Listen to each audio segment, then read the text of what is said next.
Good morning, good morning. পরমাণু কেন? আরো কিছু ফেললেও তাতে কিছু যায় আসে না। তাই বলে ভাববেন না যে আমি পরমাণুর এফেক্ট জানি না। হিরোশিমা নাগাসাকি আমি এতবার পড়ছি, মোবাইলে এতবার দেখছি, এখন না অনেক আগে। মোবাইলে এতবার দেখেছি আমি সবকিছু জানি, পরমাণু কি, পরমাণুর এফেক্ট কি, সমস্ত কিছু। কিন্তু তারপরেও ভয় পাই না।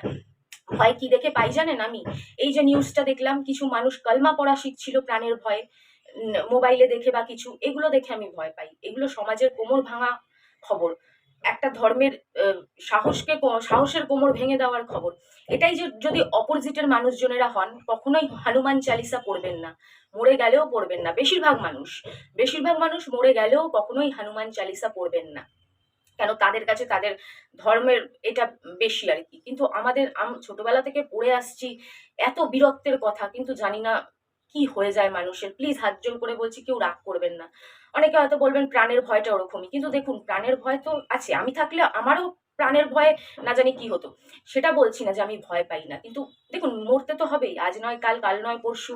মানুষ যখন তখন চলে যেতে পারে। ঘর থেকে বেরোলে অ্যাক্সিডেন্টে চলে যেতে পারে, কোনো বিদ্যুতের তারে হাত লাগলে মানুষ চলে যেতে পারে, বাজ এসে মাথায় পড়লে মানুষ চলে যেতে পারে, হার্ট অ্যাটাকে মানুষ চলে যেতে পারে, অনেক রকম কিছু রাস্তায় বেরোলে হতে পারে, মানুষ যখন তখন চলে যেতে পারে। তো যেই প্রাণের দামই নাই, সেটা যখন তখন চলে যেতে পারে, সেই প্রাণ বাঁচাতে গিয়ে নিজের ধর্ম, নিজের ইন্ডিয়াকে ছোট করা, যে প্রাণের ভয়ে কালমা পড়তে পারেন, সে তো প্রাণের ভয়ে ইন্ডিয়াকেও ছোট করে দিতে পারেন। যদি মাথায় গান ধরে বলা হয় যে ইন্ডিয়াকে অমুক বল, ইন্ডিয়াকে তমুক বল, তাহলে তো সে প্রাণের ভয়ে সেটাও বলে দিত।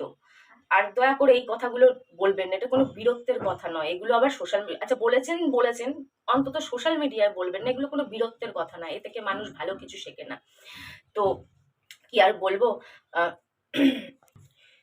সেনাদের আমরা এত প্রাউড করি, তারা আমাদের দেশের একটা পতাকাকে বাঁচানোর জন্য নিজের জীবন দিয়ে দেন। সব দায়িত্ব কি শুধু সেনা ভাইদের, সেনা বোনদের, মানে সেনাদের? আমাদের কি কিছু দায়িত্ব নেই? আর আমরা প্রাণের ভয়ে যা ইচ্ছে করলাম, যা ইচ্ছে। এটা দেখতে শুনতে কোনোটাই ভালো লাগে না। তো ব্যাস এই কথা রইলো। এবার বাকি মানুষের ইচ্ছে। আমার সাইড থেকে টরমাণু, ঝড়মাণু কিচ্ছু যায় আসে না। দরকারে আমায় লাগলে বলবেন। আমি শিক্ষিত নই, আঙুটা ছাপও নই, কিন্তু যদি কোনো কাজে লাগে তাহলে অবশ্যই জানাবেন, টিভিতে দেখাবেন, আমি গিয়ে যোগাযোগ করে নেব। যদি আমার প্রাণও দিতে লাগে, আমার কোনো আপত্তি নাই।